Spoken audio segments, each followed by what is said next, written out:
आगे हमारो के ले चल ससुरलिया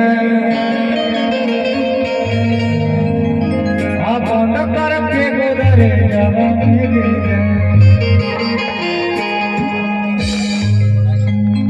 खाली खाली नहीं लग रहा सब ऐसे तो अच्छा लगता है ये गाने में ऐसे आधा साइड आधा रोमांटिक सब